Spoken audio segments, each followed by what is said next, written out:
Saludos hermanos, Dios les bendiga. Damos gracias a Dios que una vez más podemos compartir juntos su palabra, poder estudiarla, exponerla y pedimos que sea de bendición este estudio para nuestras vidas. El título de este estudio, las pruebas te preparan para obtener las bendiciones. En nuestras Biblias vamos a buscar la epístola del apóstol Santiago y allí vamos a ubicarnos en el capítulo 1, en los versos del 2 al 4. Podemos leer: hermanos míos, tened por sumo gozo cuando os halléis en diversas pruebas, sabiendo que la prueba de vuestra fe produce paciencia, mas tenga la paciencia su obra completa, para que seáis perfectos y cabales, sin que os falte cosa alguna. Porción de la palabra de Dios que nos trae una gran promesa, pero que también es difícil aplicarla en nuestras vidas. Hermanos míos, tened por sumo gozo, por un gozo grande, por el mayor de todos los gozos, cuando os halléis en diversas pruebas. Difícil para cada uno de nosotros cuando nos encontramos en alguna prueba permitida por el Señor, prueba que puede tener dentro de ella sufrimiento, angustia, dolor, pérdida de un familiar, de un ser querido, situaciones difíciles a nuestro alrededor, cosas incomprensibles para nuestras mentes. Cualquiera de estas situaciones pueden estar incluidas dentro de estas diversas pruebas. Pero el Espíritu Santo, por medio del apóstol Santiago, nos dice que debemos sentir sumo gozo, el mayor de los gozos. ¿Por qué? El versículo 3 nos sigue diciendo: sabiendo, teniendo plena conciencia, estando completamente seguros de que la prueba de vuestra fe produce paciencia. Paciencia, capacidad para soportar las aflicciones, capacidad de aguantar, capacidad de hacer frente a cualquiera que sea la situación, la circunstancia, la prueba por la cual nos toque pasar. Y el versículo 4 nos dice: mas tenga la paciencia su obra completa. Que la paciencia sea perfecta. ¿Para qué? Para que seáis perfectos y cabales, sin que os falte cosa alguna. Y aquí está el propósito de las pruebas, el por qué Dios permite en nuestras vidas diversas pruebas. Porque quiere perfeccionarnos, quiere trabajar en nuestra personalidad, en nuestro carácter. Quiere aumentar nuestra paciencia, quiere fortalecer nuestra fe, quiere que aprendamos a depender más de Él, quiere que confiamos plenamente en el Dios en el cual hemos dicho que hemos creído, para que no nos falte cosa alguna, dice terminando estos versículos. Vamos a hablar en este estudio teniendo en mente esta porción de la Escritura, estos versículos de la carta del apóstol Santiago, capítulo 1, versículos del 2 al 4. Vamos a ver algunos personajes de la Biblia que pasaron por diversas pruebas, pero que esas pruebas los prepararon, produjeron en ellos paciencia. Tuvo la paciencia su obra completa. Fueron perfectos y cabales. No les faltó cosa alguna al final de esas pruebas. Vamos a empezar analizando el personaje de José. José, un personaje que aparece en el libro de Génesis, en los capítulos 37 al 47. La historia probablemente casi todos ya la conocemos, pero vamos a estudiar algunas porciones, algunos versículos importantes de la Biblia en esta historia de José. Sabemos que por envidia y por celos sus hermanos lo vendieron, que llegó a ser esclavo y además de eso llegó a estar preso en tierra extranjera. Pero al final esto se convirtió en bendición. Todo comenzó porque José era el preferido de su padre y esto empezó a causar envidias y celos en sus hermanos. Su padre le ha regalado una túnica mucho más bonita que las otras túnicas que quizás podían tener sus hermanos. Esto, en vez de causar alegría y gozo en sus hermanos, de ver cómo uno de ellos era bendecido por su padre con una hermosa túnica, empezó a causar los celos y la envidia. Posteriormente José sueña y Dios en esos sueños le está revelando el futuro no solamente de él, sino de sus hermanos, de sus padres y aún de toda su nación. Dice el versículo 5 del capítulo 37 que soñó José un sueño y lo contó a sus hermanos, y ellos llegaron a aborrecerle más todavía. ¿Qué reacción la de estos hermanos. Llegan a aborrecerle más todavía. José les cuenta el sueño y los hermanos le responden: ¿reinarás tú sobre nosotros o señorearás sobre nosotros? Y dice que le aborrecieron aún más a causa de sus sueños y de sus palabras. Pero José, vuelve a soñar. Dice el versículo 9 del capítulo 37 que soñó aún otro sueño y una vez más lo contó a sus hermanos. Hizo lo correcto José. No importó para él la reacción de los hermanos a su primer sueño, sino que al tener el segundo sueño también va y lo cuenta a sus hermanos. Lo contó también a su padre. Y tanto sus hermanos como esta vez también su padre lo reprendieron. Y sus hermanos, dice el versículo 11, le tenían envidia. Mas su padre meditaba en esto. La situación de José, si pudiéramos ponerlo en su lugar, empieza a convertirse en una situación difícil. Él sencillamente ha obtenido una túnica de su padre. Él ha soñado y Dios le está mostrando en ese sueño cosas que van a suceder en el futuro. Sin embargo, esto ha provocado reacciones adversas, tanto en sus hermanos como en su padre. Tanto así que llegan a sentir el deseo de matarlo. Se confabulan para hacerlo. En el capítulo 37 y el versículo 19 dice así: y dijeron el uno al otro, los hermanos: he aquí viene el soñador. Ahora pues, el 20, venid y matémosle y echémosle en una cisterna y diremos: alguna mala bestia lo devoró y veremos qué será de sus sueños. Y veremos qué será de sus sueños. Cuando Rubén, uno de sus hermanos, el mayor, oyó esto, lo libró de sus manos y dijo: no lo matemos. Y les dijo Rubén: no derraméis sangre, echadlo en esta cisterna que está en el desierto, y no pongáis mano en él, por librarlo así de sus manos, para hacerlo volver a su padre. Rubén es el único de los hermanos que se ha dado cuenta que no está bien matar a José. Con esta idea de echarlo en la cisterna, al final lo que quiere es devolverlo con vida a sus padres. Sin embargo, Judá, otro de sus hermanos, hace la siguiente pregunta en el versículo 26. ¿Qué provecho hay en que matemos a nuestro hermano y encubramos su muerte? Venid y vendámosle a los ismaelitas, y no sea nuestra mano sobre él, porque nuestro hermano, nuestra propia carne, y sus hermanos convinieron con él.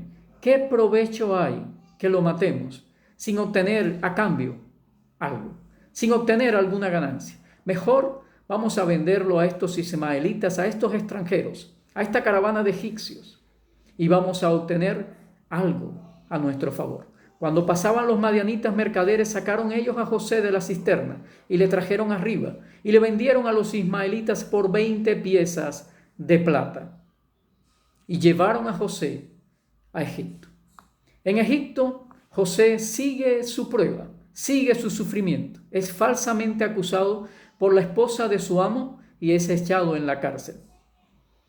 En Génesis 39:20 podemos leer: y tomó su amo a José y lo puso en la cárcel, donde estaban los presos del rey, y estuvo allí en la cárcel. José, debido a una difamación de la esposa de su amo, es echado en la cárcel donde están los presos del rey. Quizás esta cárcel haya sido la cárcel de mayor seguridad, la cárcel peor de todas, porque allí eran donde estaban los presos del rey. Quizás las personas que habían cometido algún delito contra el rey, quizás las personas que se estimaban que fueran las más peligrosas en todo Egipto. Y allí es echado José. ¿Puede usted ponerse en el lugar de José? Usted puede ponerse en el lugar de un hijo que su papá le ha regalado una túnica hermosa y que esto ha causado envidia, celos en sus hermanos. ¿Puede usted tener algún don, alguna bendición del Señor, como la tuvo José, de soñar algunos sueños que sencillamente estaban revelando el futuro de José, sus hermanos y su nación, y entonces verse ante la envidia, los celos y estas circunstancias tan adversas para él, de sus propios hermanos y de su propia familia? ¿Puede ver cómo sus hermanos quieren matarlo? ¿Cómo deciden al final venderlo para sacar provecho de usted? Venderlo a algunos extranjeros que se ha llevado a una tierra extraña y allí es falsamente acusado y echado en la cárcel y quizás en la peor de todas las cárceles? ¿Qué prueba tan grande por la cual está pasando José?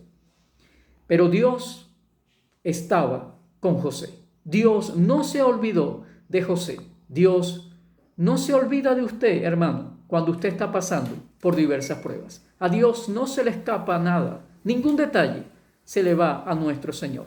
Dice Génesis capítulo 39, verso 21, pero Jehová estaba con José y le extendió su misericordia y le dio gracia en los ojos del jefe de la cárcel.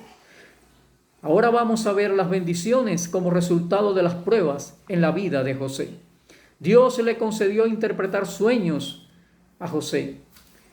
Y usando este medio, José fue ascendido, nada más y nada menos, a ser el segundo al mando en todo Egipto, en el imperio más poderoso del planeta en aquel entonces. Dice en el capítulo 41, en los versos 39 al 41, y dijo Faraón a José. José ha sido usado por Dios para interpretar unos sueños de Faraón. En la cárcel también interpretó sueños y todo esto era el camino de la bendición de Dios para José. Al llegar hasta la presencia de Faraón e interpretar el sueño que éste ha tenido, el Faraón queda deslumbrado por la sabiduría que se ve en José y le dice lo siguiente: pues ¿qué Dios te ha dado saber todo esto? No hay entendido ni sabio como tú. Tú estarás sobre mi casa y por tu palabra se gobernará todo mi pueblo. Solamente en el trono seré yo mayor que tú. Dijo además Faraón a José: he aquí yo te he puesto sobre toda la tierra de Egipto. Qué bendición tan grande como consecuencia de tan grande prueba que sufrió José. José, sin saberlo, ha pasado por el plan del Señor. El Señor tenía un propósito con todas las pruebas que sufrió José. Su carácter tenía que ser fortalecido. Su confianza en el Señor tenía que aumentar. Su fe, su dependencia de Dios, para que cuando estuviera en el puesto donde Dios lo iba a poner, entonces él fuera de bendición, no solamente para su propia vida, no solamente para su esposa y sus hijos, sino también para aquellos mismos hermanos que por celos y envidia lo querían matar y lo han vendido. José salvó a sus hermanos y a su padre de morir por hambre. Dice Génesis 47, 11 y 12. Así José hizo habitar a su padre y a sus hermanos, y les dio posesión en la tierra de Egipto, en lo mejor de la tierra, en la tierra de Ramesés, como mandó Faraón. Y alimentaba a José a su padre y a sus hermanos, y a toda la casa de su padre, con pan, según el número de los hijos. Qué bendición tan grande después de tan grande prueba. Y el reencuentro final con sus hermanos fue el siguiente. Génesis 50, 20 y 21. Miren lo que le dice José a estos hermanos. Vosotros pensasteis mal contra mí, mas Dios lo encaminó a bien, para hacer lo que vemos hoy, para tener en vida a mucho pueblo. Ahora pues, no tengáis miedo, yo os sustentaré a vosotros y a vuestros hijos. Así los consoló y les habló al corazón. Una gran prueba en la vida de este hombre lo forjó, lo formó como Dios quería formarlo. Trabajó en su vida Dios por medio de estas pruebas. Trabajó en su paciencia, aumentó su fe, para que este hombre fuera el instrumento de la bendición que Dios iba a traer sobre Israel, sobre su pueblo escogido. Veamos otro ejemplo. En el Antiguo Testamento podemos encontrar la historia de Job. Job fue afligido en gran manera. Murieron sus hijos, perdió sus propiedades, perdió todas sus posesiones materiales, sufrió enfermedad, inclusive la incomprensión de sus amigos y hasta de su propia esposa. Pero esta prueba también se va a convertir en una gran bendición. Vamos a ubicarnos en el escenario de la vida de Job. Dice la Biblia que un día aconteció que sus hijos e hijas comían y bebían vino en casa de su hermano el primogénito. Y vino un mensajero a Job y le dijo: estaban arando los bueyes y las asnas paciendo cerca de ellos, y acometieron los sabeos y los tomaron, y mataron a los criados a filo de espada. Solamente escapé yo para darte la noticia. Job capítulo 1 verso 16. Aún estaba hablando cuando vino otro que dijo: fuego de Dios cayó del cielo, que quemó las ovejas y a los pastores y los consumió. Solamente escapé yo para darte la noticia. Todavía estaba éste hablando y vino otro que dijo: los caldeos hicieron 3 escuadrones y arremetieron contra los camellos y se los llevaron, y mataron a los criados a filo de espada. Solamente escapé yo para darte la noticia. Entre tanto que éste hablaba, vino otro que dijo: tus hijos y tus hijas estaban comiendo y bebiendo vino en casa de su hermano el primogénito. Y un gran viento vino del lado del desierto y azotó las 4 esquinas de la casa, la cual cayó sobre los jóvenes y murieron. Solamente escapé yo para darte la noticia. ¿Puede usted imaginar la calamidad de este hombre? ¿Hay alguna prueba en su vida más grande que la prueba que le ha tocado pasar a este hombre? Ha perdido en un día todas sus posesiones materiales, sus propiedades, aquello en lo cual ha invertido muchos años de su vida. Todo se ha perdido. Pero más que las posesiones materiales, ha escapado alguien de aquella destrucción para también traerle esta noticia: tus hijos y tus hijas, todos están muertos.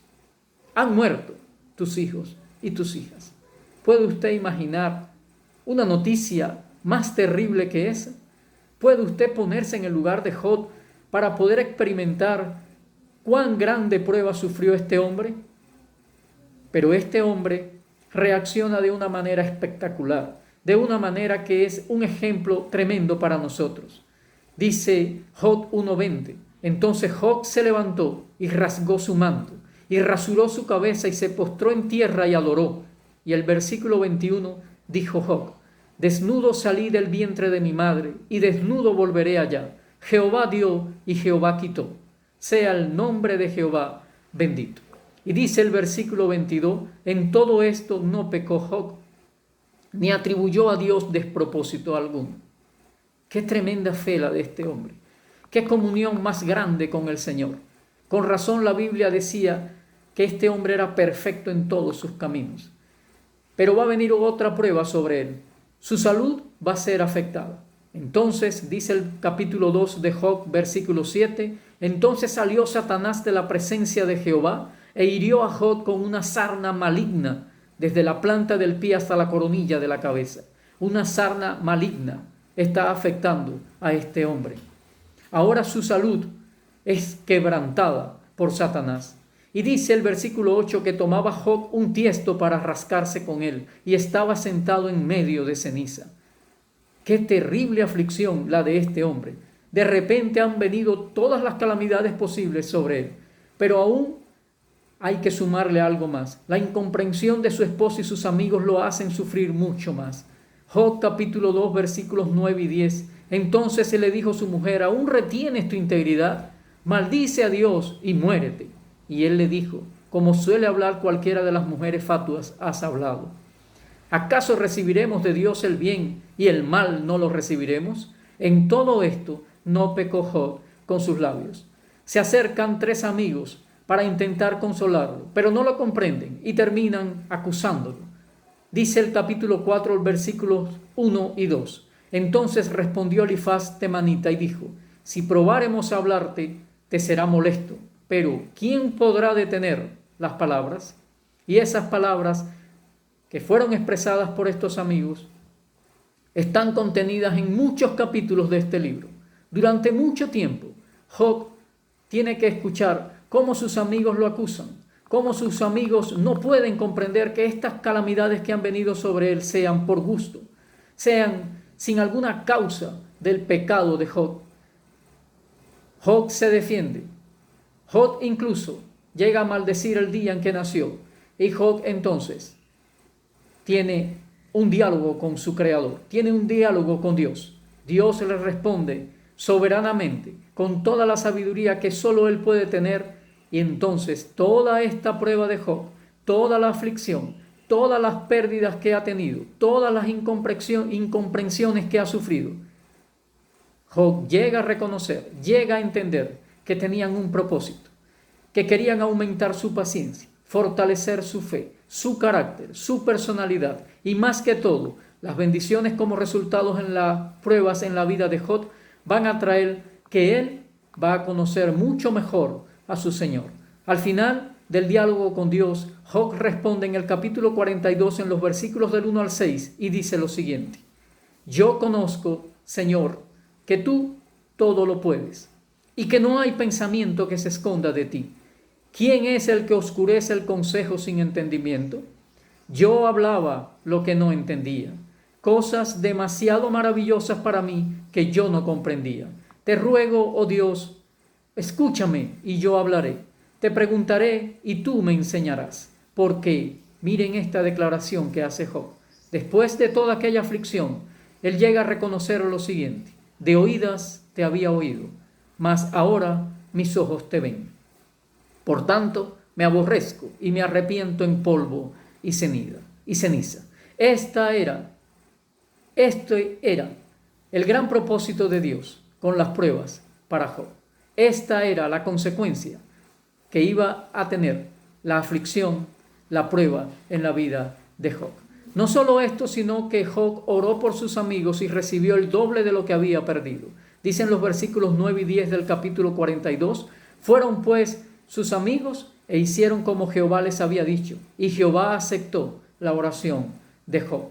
Y dice el versículo 10, y quitó Jehová la aflicción de Job cuando él hubo orado por sus amigos y aumentó al doble todas las cosas que habían sido de Job. Las pruebas, hermanos míos, los preparan para recibir las bendiciones que Dios tiene preparadas. Veamos el caso de David. David sufrió el odio del rey Saúl, sus persecuciones, y en varias ocasiones estuvo a punto de perder la vida a manos del rey Saúl. Es algo increíble lo que va a suceder. Veamos el escenario.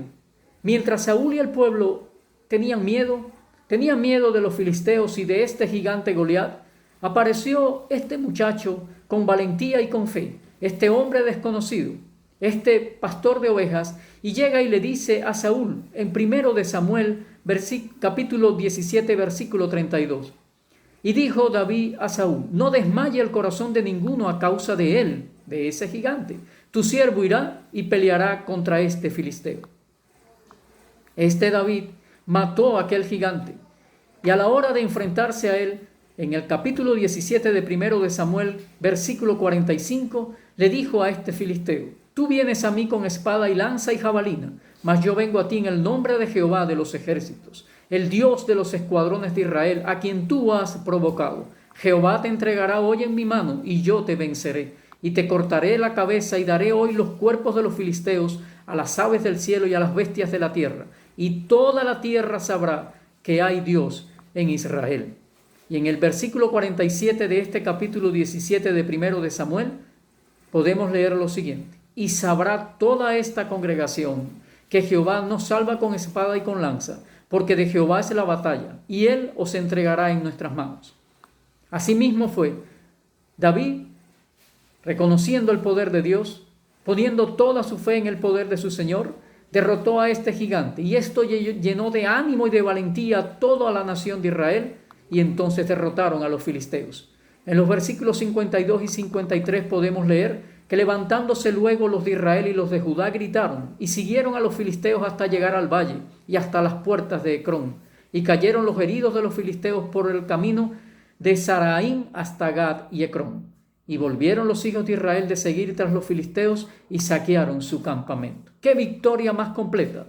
La de esta nación de Israel sobre los filisteos. Aquel mismo pueblo, aquel mismo rey, que estaban temerosos, llenos de dudas, pues se han llenado de fe y de valor gracias a la hazaña de David, por medio de su fe, que derrotó a este gigante, y ahora toda la nación puede cantar y alabar al Señor por la victoria obtenida. Pero qué lamentable que el rey de esta nación, Saúl, se va a llenar de celos y envidia.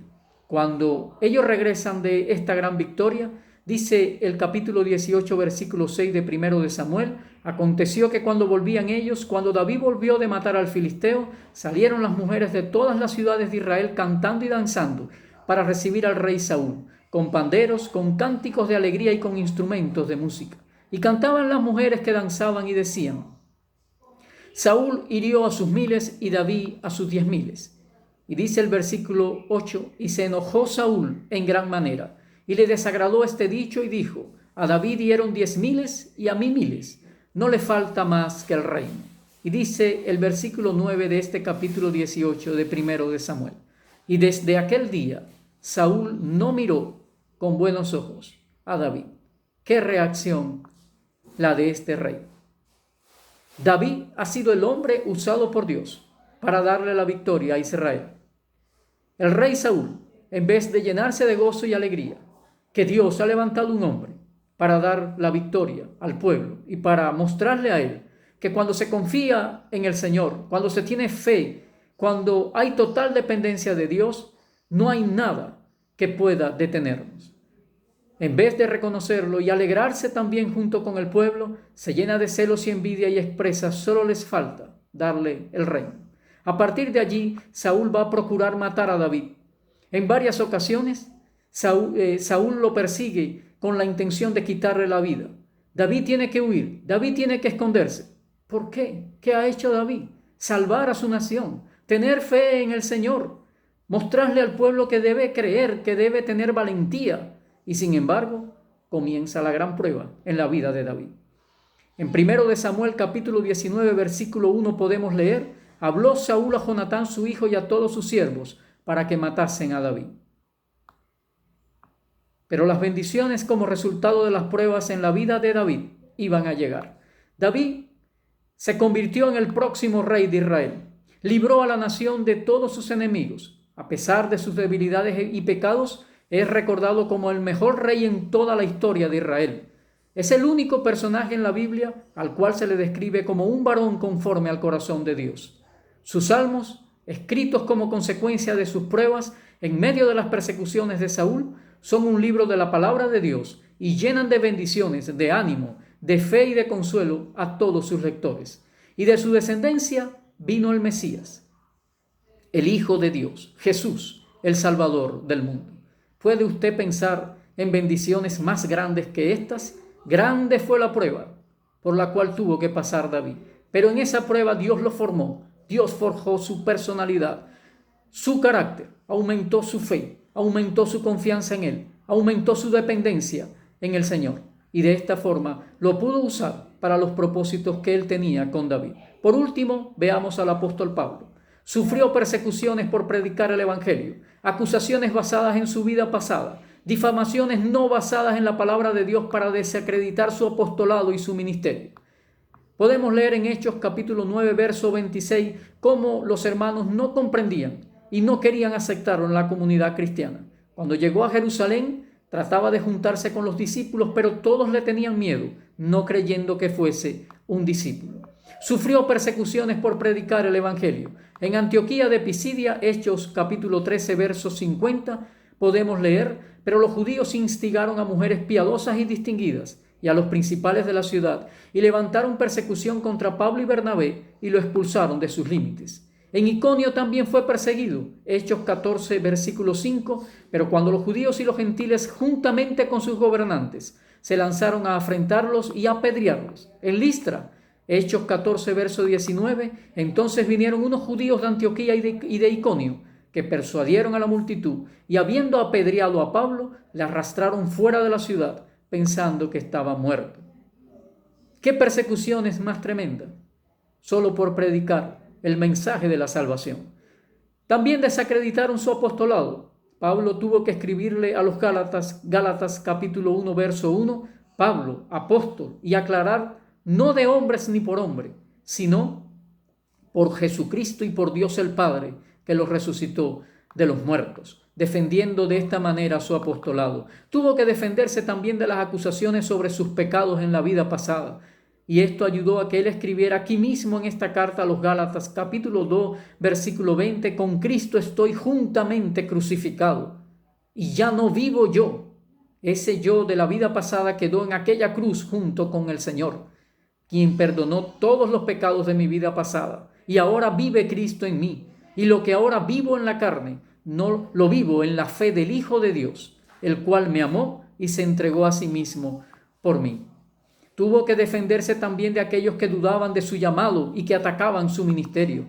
En la primera carta a Timoteo, en el capítulo 1, en los versos del 12 al 14, escribió: doy gracias al que me fortaleció, a Cristo Jesús nuestro Señor, porque me tuvo por fiel, poniéndome en el ministerio, habiendo yo sido antes blasfemo, perseguidor e injuriador, mas fui recibido a misericordia, porque lo hice en ignorancia, en incredulidad. Y la gracia de nuestro Señor fue más abundante con la fe y el amor que es en Cristo Jesús. En la segunda carta a los Corintios, en el capítulo 11, a partir del verso 22, podemos leer un resumen de sus sufrimientos. En peligros de muerte muchas veces. De los judíos 5 veces he recibido 40 azotes menos 1. 3 veces he sido azotado con varas. 1 vez apedreado. 3 veces he padecido naufragio. 1 noche y 1 día he estado como náufrago en alta mar. En caminos muchas veces. En peligros de ríos, peligros de ladrones, peligros de los de mi nación, peligros de los gentiles, peligros en la ciudad, peligros en el desierto, peligros en el mar, peligros entre falsos hermanos, en trabajo y en fatiga, en muchos desvelos, en hambre y sed, en muchos ayunos, en frío y en desnudez, y además de otras cosas, lo que sobre mí se agolpa cada día, la preocupación por todas las iglesias. ¿Quién enferma y yo no enfermo? ¿A quién se le hace tropezar y yo no me indigno? Si es necesario gloriarse, me gloriaré en lo que es mi debilidad. ¿Puede usted ponerse por un momento en el lugar de este hombre? Tantos sufrimientos, tantas pruebas, tantas persecuciones, tantas difamaciones, tantas dudas sobre él, tantas acusaciones sobre su vida pasada. Y aún así este hombre decir, si me glorío en mis debilidades y en la gracia del Señor que reposa sobre mí. Todas estas pruebas en la vida de Pablo lo preparaban, lo formaban, lo forjaban, lo fortalecían. Las bendiciones como resultado de las pruebas en la vida de Pablo fue que, a pesar de todas esas persecuciones, difamaciones, incomprensiones, trabajó mucho más en el ministerio que le había encomendado el Señor. Gracias a las acusaciones de sus enemigos, señalando su vida pasada, pudo explicar para nosotros en sus cartas todo lo referente a la gracia y a la misericordia del Señor para con todos los pecadores y la transformación que hace el Señor en las vidas de aquellos que lo reciben creyendo en su nombre. Al final de su vida pudo escribirle en su última carta a su discípulo Timoteo, segunda de Timoteo capítulo 4 del versos 6 al 8, porque yo ya estoy para ser sacrificado y el tiempo de mi partida está cercano. He peleado la buena batalla, he acabado la carrera, he guardado la fe. Por lo demás, me está guardada la corona de justicia, la cual me dará el Señor, juez justo, en aquel día. Y no solo a mí, sino también a todos los que aman su venida. Hermanos, en este estudio acerca de las pruebas que puede sufrir y que va a sufrir todo verdadero cristiano, hemos intentado mostrar en la vida de estos 4 personajes que las pruebas son permitidas por Dios porque te van a traer grandes bendiciones. En José, la envidia y los celos de sus hermanos lo llevaron a experimentar sufrimientos y penuria que lo estaban preparando para obtener la bendición que Dios le tenía a él y aún a esos mismos hermanos y a toda la nación de Israel. En Job, la pérdida de sus posesiones materiales, de sus riquezas, de sus hijos y sus hijas, la enfermedad que padeció y la incomprensión de su esposa y sus amigos lo hicieron sufrir terriblemente durante un periodo de tiempo. Pero esto lo preparó para obtener la mayor de las bendiciones, conocer mucho mejor a Dios, entender sus planes y sus propósitos. David, los celos y la envidia de Saúl lo llevaron a experimentar amargos sufrimientos. Tuvo que pasar años de su vida soportando la angustia de ser perseguido y amenazado hasta con el peligro de perder su propia vida. Pero esto era necesario para forjar su carácter, para fortalecer su confianza en Dios y para convertirse en el gran rey de Israel, en el autor de los salmos y en el hombre que dice la Biblia, un hombre conforme al corazón de Dios. De su descendencia vino Jesús, el Salvador del mundo. Y por último, el apóstol Pablo, las múltiples persecuciones por parte de sus enemigos, las incomprensiones de algunos de sus propios hermanos, acusaciones basadas en la conducta de su vida pasada y el descrédito de su apostolado y de su ministerio, lo hicieron sufrir amargamente, pero lo prepararon para llegar a ser el más grande apóstol, pastor, evangelista, misionero, predicador y escritor de toda la historia del cristianismo. Hermano, no sé por cuál prueba específica estarás pasando tú. No sé cuál te tocará aún pasar. Tampoco sé cuál será la bendición que Dios tiene preparada para ti. Pero lo que sí sé es que Dios permite esas pruebas en ti para prepararte, para forjar tu carácter, para aumentar tu paciencia, para fortalecer tu fe y para darte la bendición que Dios ya tiene preparada para ti y que te la dará en el justo momento que Él tiene dispuesto para hacerlo. Así que, hermanos, regresando a los versículos que leímos en la introducción de este estudio, recordemos que debemos tener el mayor de los gozos cuando nos hallamos en diversas pruebas, sabiendo que la prueba de nuestra fe produce paciencia. Pero, hermanos, tenga la paciencia en nosotros la obra completa, para que lleguemos a ser perfectos y cabales, para que no nos falte cosa alguna, y que el Señor los bendiga abundantemente.